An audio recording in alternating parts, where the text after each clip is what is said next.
अनुसूचित जातींच्या समूहामध्ये सर्वात चर्चेत असतो तो बौद्ध समाज। परंतु या समूहामध्ये बौद्धानंतर दुसरा सर्वात मोठा समाज म्हणजे मातंग समाज। मातंग समाज याची लोकसंख्या ही 2011च्या जनगणनेनुसार राज्यामध्ये जवळजवळ 25 लाखांच्या घरात आहे। मग अशा वेळी महाराष्ट्राच्या राजकारणात या समाजाचा वाटा किती? महाराष्ट्राच्या विधिमंडळामध्ये या समाजाचे नेमकं आमदार कोणते आणि हे आमदार कोणत्या पक्षाकडून निवडून आले आहेत, यासोबत त्यांचे मतदारसंघ कोणते, त्यांची ताकद किती आहे, या सगळ्या गोष्टी आजच्या व्हिडिओच्या माध्यमातून आपण पाहणार आहोत। जय शिवराय, मी अभिषेक सोळुंके जाणता महाराष्ट्रामध्ये आपल्या सर्वांचं अगदी मनापासून स्वागत करतो। आता आपल्या या यादीतले पहिले मातंग समाजाचे आमदार आहेत ते आहेत जितेश रावसाहेब अंतापूरकर।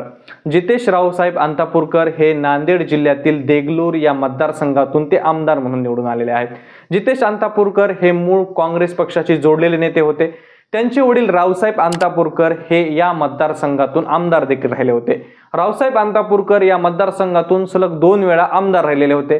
तर 2019 मध्ये त्यांचा कोरोनामध्ये अकाली निधन झालं आणि त्यांची ही जागा रिक्त झाली। या विधानसभा मतदारसंघामध्ये पोटनिवडणूक लागली। अशा वेळी काँग्रेसने रावसाहेब अंतापूरकर यांचे सुपुत्र असणारे जितेश अंतापूरकर यांना पक्षाच्या वतीने तिकीट दिलं आणि निवडणुकीच्या माध्यमातून त्यांना राजकारणामध्ये संधी दिली आणि जितेश अंतापूरकर हे काँग्रेसच्या तिकिटावर 2019च्या पोटनिवडणुकीमध्ये पहिल्यांदा निवडून आले। त्यानंतर मात्र महाराष्ट्राच्या राजकारणामध्ये मोठ्या प्रमाणात बदल झाले, अनेक उलटापालटी झाल्या आणि या सगळ्या घडामोडींमध्ये काँग्रेसमध्ये असतानाच विधान परिषदेच्या निवडणुकीवरून जितेश अंतापूरकर यांच्यावर क्रॉस वोटिंगचा आरोप झाला।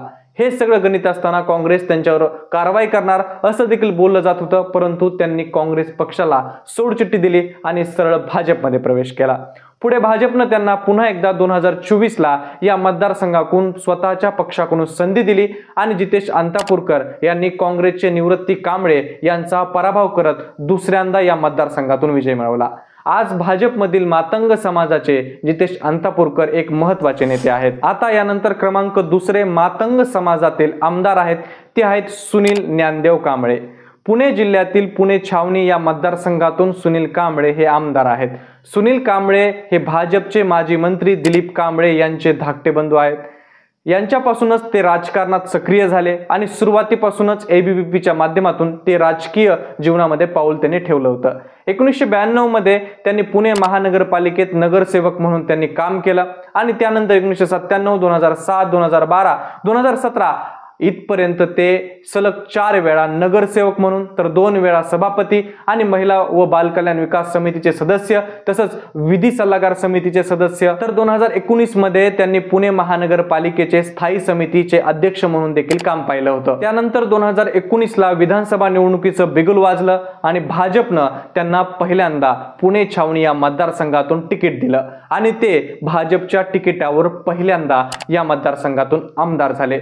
इथूनच त्यांचा विधानसभेतील प्रवास आता सुरू झाला होता।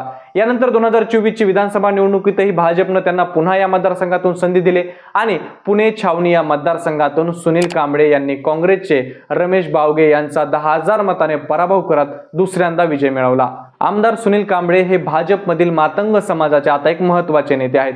यासोबतच मुख्यमंत्री देवेंद्र फडणवीस यांच्या विश्वासातील एक महत्त्वाचा चेहरा म्हणून सुनील कांबळे यांच्याकडे पाहिलं जातं। तर मित्रांनो, 2024च्या विधानसभा निवडणुकीमध्ये मातंग समाजाचे एकूण 2च आमदार निवडून आले आहेत।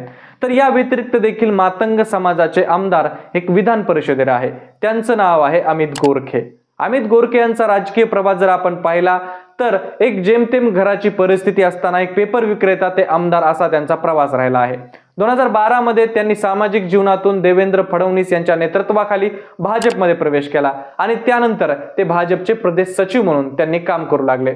त्यानंतर महाराष्ट्रामध्ये जेव्हा युतीचं सरकार आलं तेव्हा मुख्यमंत्री देवेंद्र फडणवीस यांनी अमित गोरखे यांना अण्णाभाऊ साठे या महामंडळावर अध्यक्ष म्हणून त्यांची निवड केली आणि इथूनच अमित गोरखे यांचा लोकांमध्ये जाण्याचा जनसंपर्क वाढला आणि इथूनच त्यांच्या राजकीय जीवनाला एक वेगळी वळण मिळालं। त्यानंतर भाजपने त्यांना 2024ला विधान परिषदेवर संधी दिली आणि अमित गोरखे हे विधान परिषदेमध्ये आमदार देखील झाले। अमित गोरखे हे मुख्यमंत्री देवेंद्र फडणवीस यांच्या अत्यंत विश्वासार्ह वर्तुळातील मानले जातात। त्यांच्या रूपाने विधान परिषदेमध्ये मातंग समाजाला प्रतिनिधित्व मिळालं आहे। मातंग समाजाचे एक प्रभावी आणि आक्रमक नेते म्हणून त्यांच्याकडे पाहिलं जातं। तर मित्रांनो, मातंग समाजाचे विधानसभेतील 2 आणि विधान परिषदेवर 1 असे मिळून एकूण 3 आमदार आहेत। यंदाच्या विधानसभा निवडणुकावेळी युती आणि महाविकास आघाडीने बौद्ध, चांभार आणि यानंतर सर्वाधिक उमेदवार दिले ते म्हणजे मातंग समाजाचे एकूण 6 उमेदवार हे निवडणुकीच्या रिंगणामध्ये उभे होते। यामध्ये महायुतीचे 2 आणि महाविकास आघाडीने 4 मातंग समाजाचे उमेदवार उभे केले होते, परंतु त्यापैकी फक्त भाजपचे 2 आमदार विजयी झाले।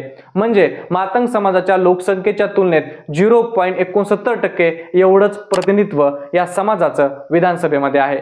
म्हणजे एकूणच त्यांच्या लोकसंख्येच्या तुलनेत हे नक्कीच कमी आहे। पण तुम्हाला याबद्दल काय वाटतं ते कमेंट करून नक्की सांगा आणि अशाच प्रकारच्या व्हिडिओसाठी आपल्या जनता महाराष्ट्र या YouTube चॅनलला नक्की सबस्क्राइब करा। धन्यवाद।